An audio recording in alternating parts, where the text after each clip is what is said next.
the last round. I'm against Golgari Aristocrats.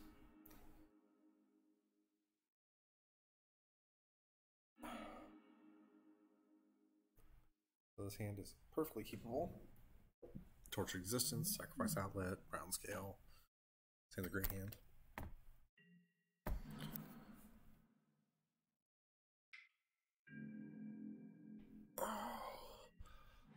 Lead off with Torture Existence.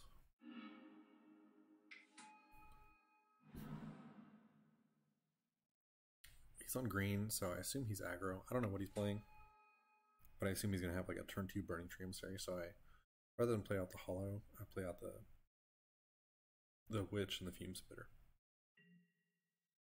Just as random blockers.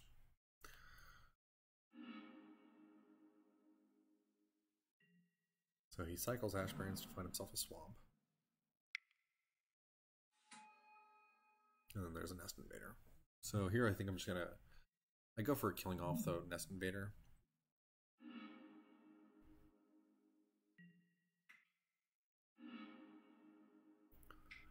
Because if I assume that he has no other tools, then the Nest Invader is like... can actually apply a decent amount of pressure by itself. So it's better to get rid of it. And it lets me put Brown Scale in the graveyard to start dredging. Which I think I do, but I'm not sure. So he casts Winding Way and gets himself like a Carrion Feeder. And this kind of sucks for me, because now I have to deal with this Carrion Feeder, but he's got... you know, he's already got a token that he can sacrifice to the Carrion Feeder, so... But I'm still going to dredge up the Brown Scale and get a Fume Spitter and try and reduce the size of his Carrion Feeder. It's not much, but it's something I can do this turn. So then the next turn I will cycle to get Brown Scale or Scrabbler back in my hand and use Scrabbler the next turn.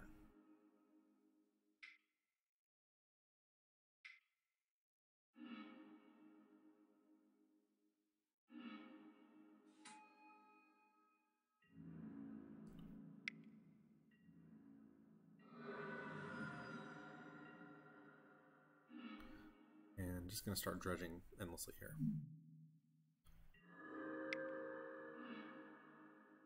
So Scrabbler's going to get back a Fume Spitter, I believe, and a Fairy Macabre, yeah.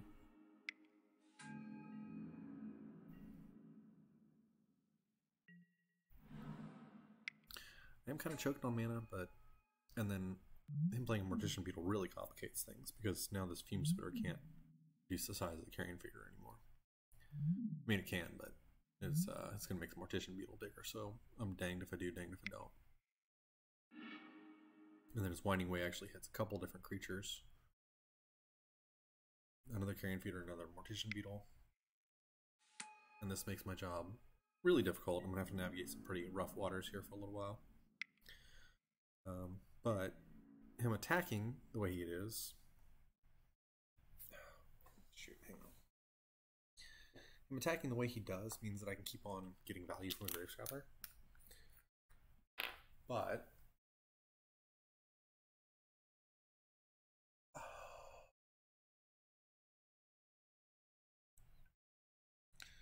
it means I'm going to be locked into keeping on doing this Grave Scrabbling thing for a while.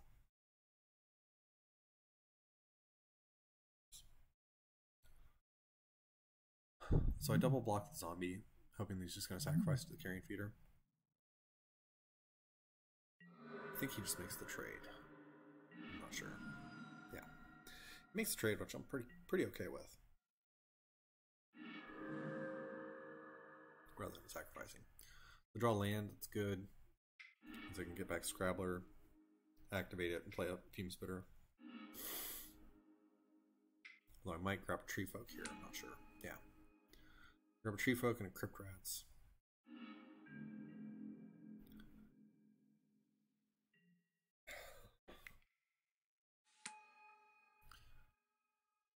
But his dudes are going to get pretty big, but I'm at pretty high life total, so I'm okay with this. course, he does get the land pad, so he gives himself another sack outlet as well. And a way to just make his guys bigger and bigger. Obviously, just make the trade.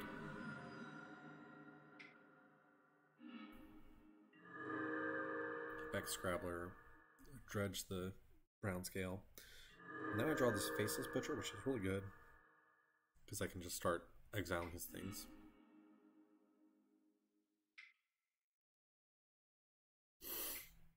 That's the route I take too. So, in response to this, he starts like sacrificing his guys, but this isn't going to work out well for him because now I'm just going to chump block with the Faceless Butcher and then rebuy it the next turn. And that's going to go on basically his entire game until he loses.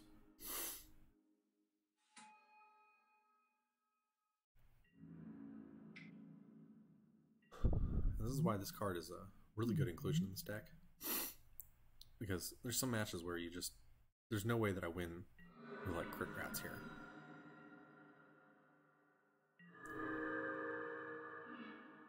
So just keep on dredging the brown scale. I think at this point... play the tree? Yeah, play the tree folk. Play the tree folk and then I think I just play up brown scale. And these guys are just going to chump block next turn. But I needed to make land drops, and I was starting to get a little choked on land.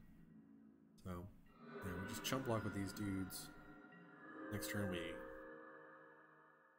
get back Butcher. Play Butcher. He sacrifices whatever I target with Butcher. And we repeat this process. For what it's worth, I don't think he should be sacrificing these beetles in response.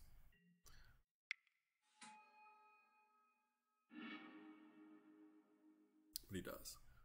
He plays a Young Wolf, and here I'm going to get back my Fairy Macabre and turn off that Undying. Doesn't matter a whole lot, but just not letting him get the value from a double activation there is good. And it's going to save me a couple life.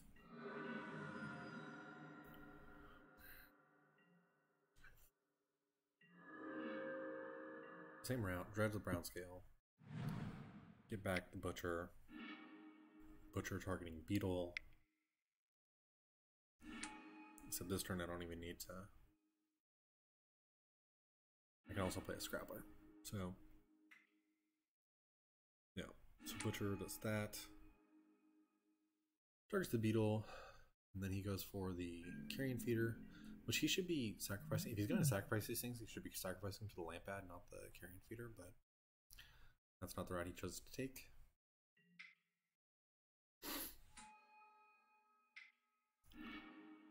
He's got an Emissary. Now he chooses to actually start sacrificing these things. And attacking here just lets me put Scrabbler, the Faceless Butcher back in the yard and get it back and exile the Carrion Feeder. So, you can see I've just locked him out of this game almost entirely. I'm just going to keep on dredging. Faceless Butcher to target his Carrion Feeder.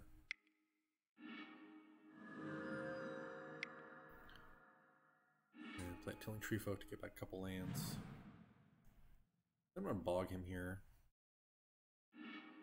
And that just stops him from having like Unearth or something like that. I'm getting more value that way. Young Wolf, doesn't matter too much. Cycle the Tranquil Thicket. So then now at this point, there's not much they can make me lose. I'm just gonna play Crit Rats. Oh yeah, he's gonna sacrifice this dude's response. Just get in there. Chumps, which is fine. And now I think I just activate Crypt Rats.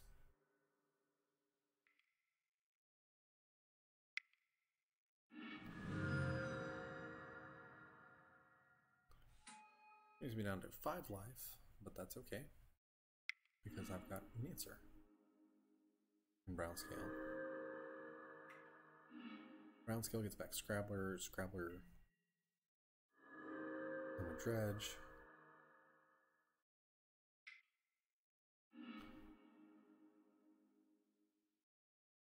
Scrabbler is going to target Horror. And Tree Folk. And then I'm just going to play out Horror. I'm just going to put him on a clock. He has to answer it. Or just jump block it.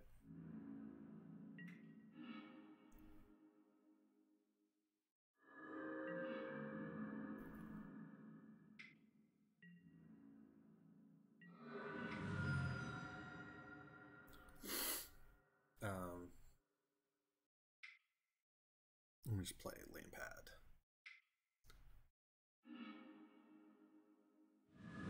Oh yeah. So then I start sacrificing Scrabbler.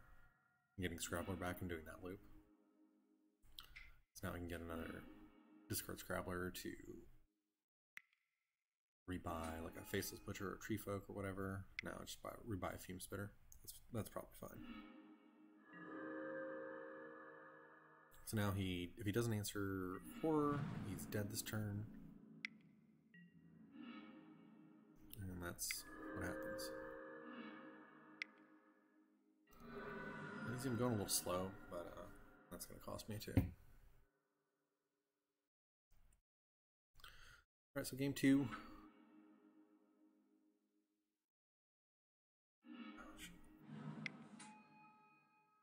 Game 2 is pretty short. So, the hand is pretty keepable.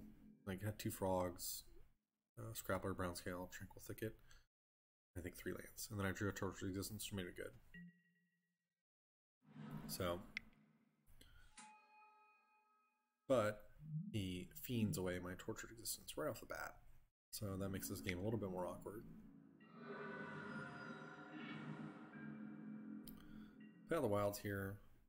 My intention is to grab a forest and then cycle the Tranquil Thicket. And then while I'm under like basically no pressure here,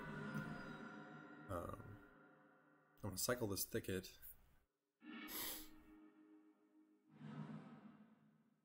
Hoping to dig for another Torture Existence. This ends up being a mistake. So I cycle the thicket, got the Thought Picker Witch. And I mean, I'm fine, right? I'm still under real pressure. Well, the beetle makes me under real pressure, but along with Carrion Feeder. But it's fine, I've got 2 frogs. I can delay for a little bit. It won't be that crazy. And then I draw a Tortured Existence. I'm like, okay, that's cool. I can deal with that for sure. However, this is going to be a problem really fast. So I choose to take nothing by sacking the frog.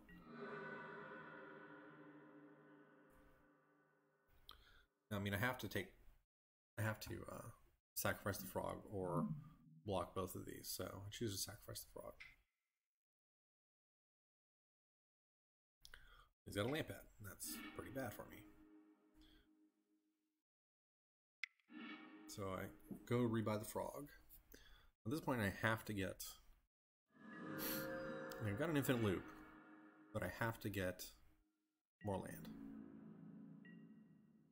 Because otherwise, I'm just going to be sacrificing frog every turn. And then having to dredge up and then never getting more lands. So, 3 lands not going to cut it. At least not right away. I choose to Scrabbler and get back Frame Cob here. So, this turn I'm just going the route of blocking both. Because I realize what's happening here. And I needed to rebuy a couple creatures for more Spore Frog activations. So, I've got 2 Spore Frogs in hand and then 3 rebuys between all these creatures. So I need to draw more lands in like 5 turns. I did not. I drew a Torch Existence that turn. Or rather, he sacrificed his Fiend. So I got that Torch Existence he took back to my hand. So here, I'm just going to play a frog. And then start cycling just to gain some life.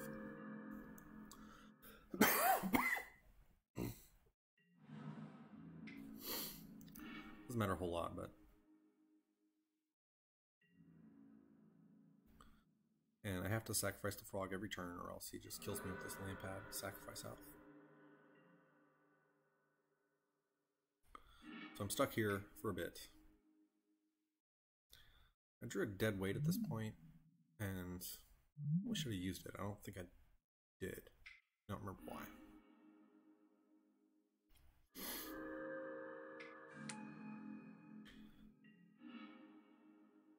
So, yeah, just go for the Spore Frog activation. We got another Spore Frog, which is fine.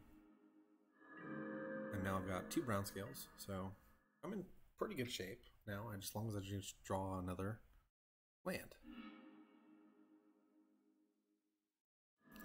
Now I make the huge mistake of like discarding Fairy Macabre, which I didn't even realize that I'd done that before. I discard Fairy Macabre to try and turn off his Young Wolf Undying, and that's a big mistake. But I didn't even notice. So what ended up happening there is that all this happened during my end step, and I sacrificed Spore Frog. So, because I was thinking it was his combat that he was doing that in, or his turn that he was doing that in. But I actually had a couple more turns to live, and I had the engine online. So I didn't intentionally concede there, but what ended up happening there was that I sacrificed Spore Frog and gave the game up.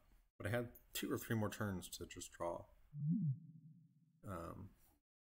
You know, even barring the Fairy Macabre misplay, I had 2 or 3 more turns. But yeah, on to game 3. So game 3 is a timeout on my part. I didn't play it fast enough, but I'm gonna go through the plays because actually I definitely would have won. I needed like 15 more seconds, but his hand seems pretty serviceable, so I think I keep it. Dead weight for his first like Carrion Feeder or something. Sleeping over the Long Wilds. If I draw like land, then I can cycle this Baron more. But Wilds to kill his turn 1 or his dead weight to kill his turn 1 Carrion Feeder, and then go from there.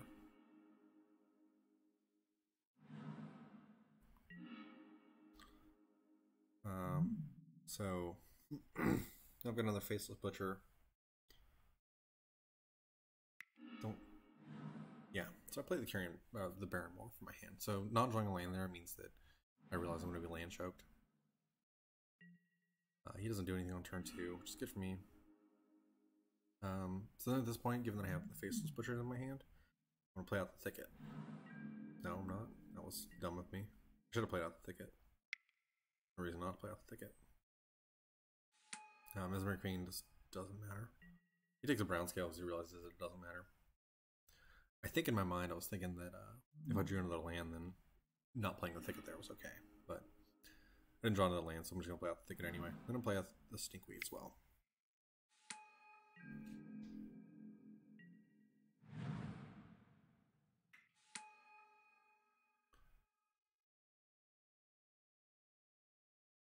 But I definitely should have just played out the Thicket the previous turn. So he's got a couple dudes. Nothing really too scary yet.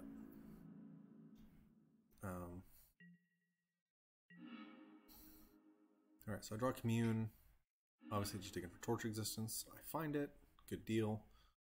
Now my clock is pretty low here, but I feel like I'm pretty close to just a straight up lock. So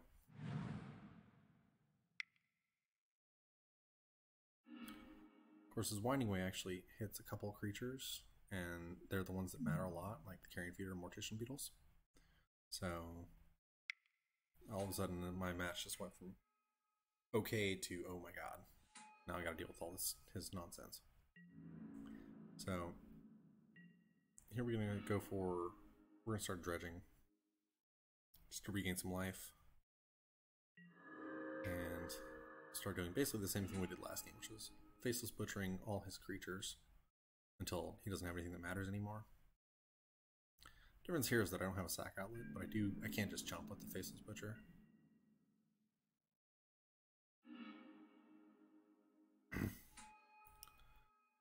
But given all of his given his board and everything, I'm kind of stuck. So here he attacks with all these things. I think I just block the Stinkweed to kill his carrion feeder, and then block the Faceless, or block with Faceless on one of the dudes. This kind of turns off his assault. He doesn't really have anything after this. A couple of 1/1s that I'm eventually gonna have to deal with, and then that thing. But yeah, his assault doesn't matter, but I'm still running pretty low on time. But I also need to just find like land and answers in general. So I can go for grab the Tilted Tree Folk to get myself some more land. But in all this thinking, I'm going pretty slow. And then I still have to actually deal with his board. So Tree Folk grabs those things. And I play a Jungle Hollow, just trying to build up more and more land. And then I think he does like another Winding Way here. No, not quite. He's got this land pad. Now I have to answer this as well. It's kind of annoying. I should be F6 at this point, but I'm not. And I dredge a Grave Scrabbler. So then I'm going to try some Grave Scrabbling shenanigans, which I really shouldn't have bothered with. I should have just grabbed Crit Brats and activated them. But instead, I mess around with Grave Scrabbler a little bit too much. I do grab a Crypt Rats, but I miss like a whole turn here of like doing stuff, killing his guys instead of Crypt Ratting. And this is going to cost me the game because I'm spending a lot of time here just making sure he doesn't do anything crazy that I can't handle, and that delays the game by a lot. So Crypt Rats for 3, he sacrifices everything, and rather than F6ing here, I'm like sitting here acknowledging each piece by piece, and that's a mistake.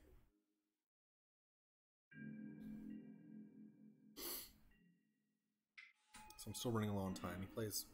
He delays more and more, and so now I take these weird routes where I'm dirtling around. And this is my fault. So I'm dirtling around with like Tree Folk, and then I'm getting the like Evolving Wilds back with Tree Folk, and then just a whole bunch of unnecessary things that I'm doing. Just building more and more land. And in all this time, I've got 2 minutes left, and he's got another board that I have to wipe. And I just don't. I just dirtle around some more. Dead weight, attack, and then he blocks, and then yeah.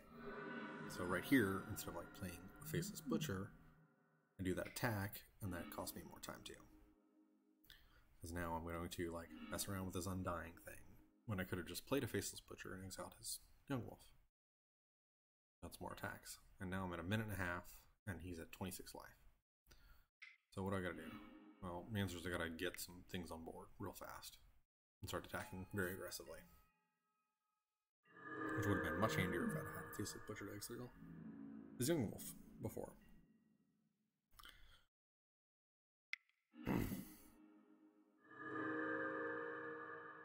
And then again, I'm just dirtling around with these brown scales, gaining a bunch of life that I didn't need to gain.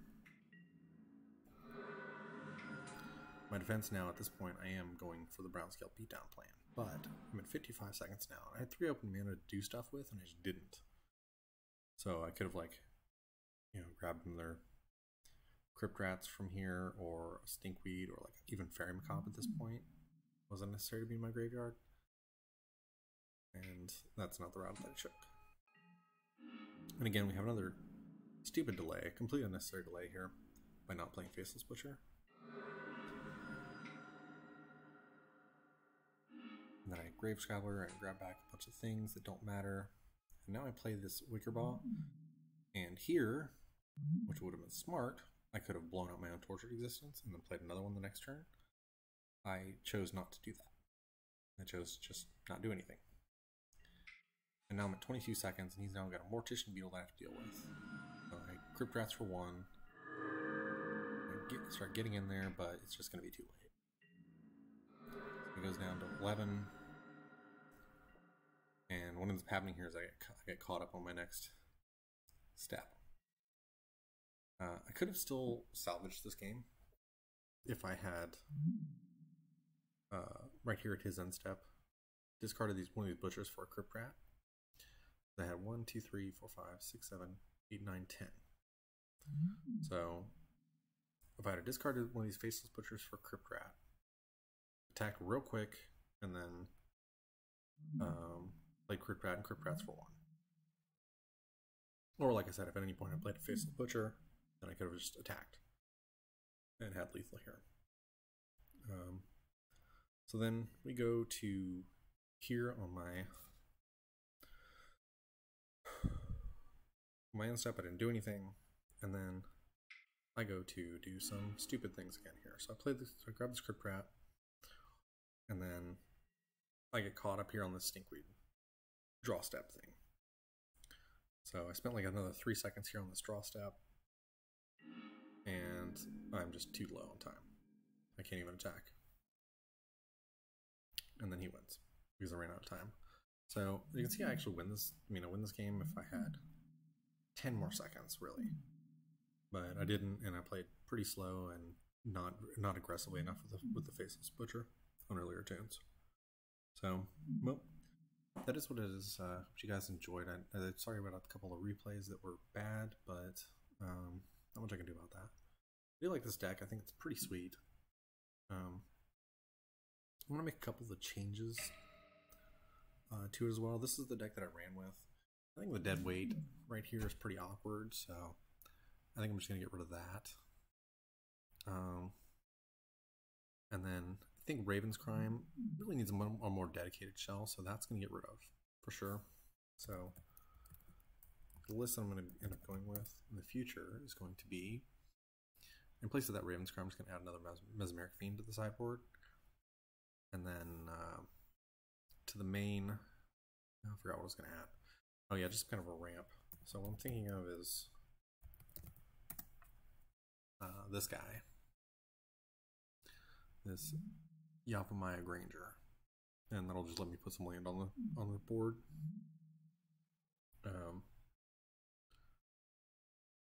I'm considered like Steve, but basically just want to make sure that I have a thing that can block. Particularly a thing that can block ninjas or like Nettle Sentinels. So this is going to be the list that I'm going with. I don't know, I'm just going to try this guy out. I don't know if he's any good or not, but being able to just put a land from your deck onto the battlefield is pretty good. So thanks for watching, and see you guys in the future.